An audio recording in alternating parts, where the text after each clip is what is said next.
Oh, it's good to be back. I've missed this. When I was chipping away at my previous project, Tellurian, link in description, even though I had a finished outline, there was no way for me to know it was going to take me more than 3 years to complete. I will always think fondly of those years, spending my evenings toiling away at my desk. While the exploration portion of Dead Gods has been a ton of fun, sinking back into storytelling feels like coming home.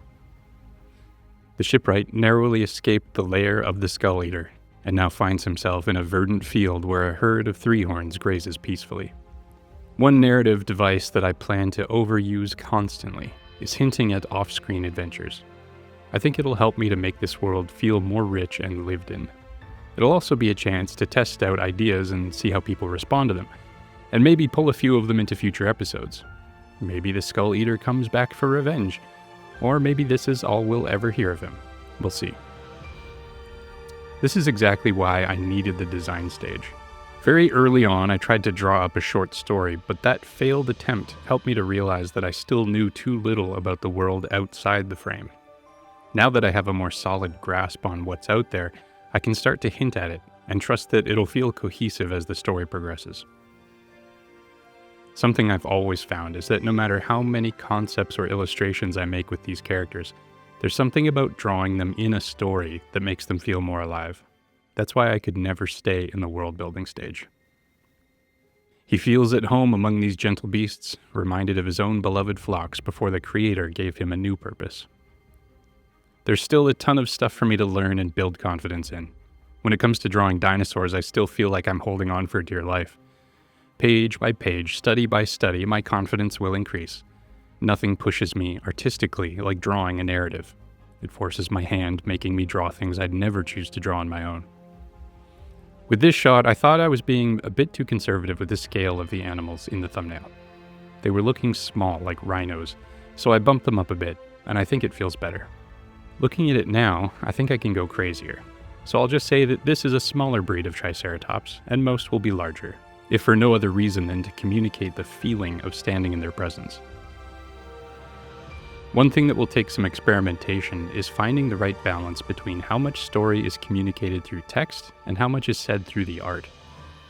In this case, Bastian seems to be more aware of an incoming threat than the narrator. You discover what that threat is in the next frame. As much as possible, I want both the writing and the art to carry the story. There should be things you miss if you only focus on one aspect.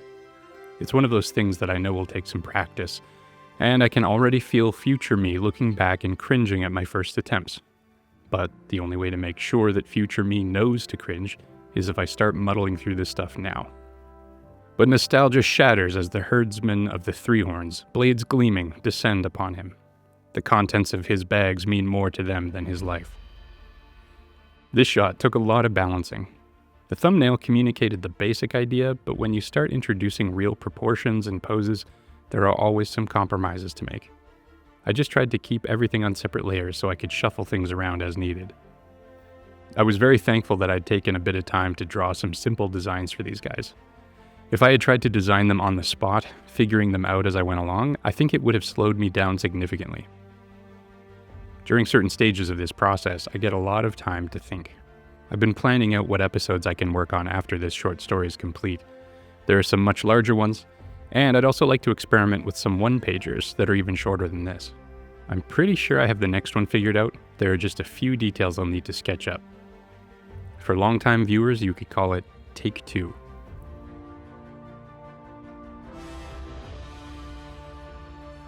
Well, there you have it.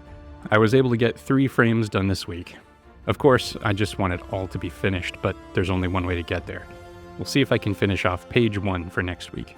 Thanks for watching.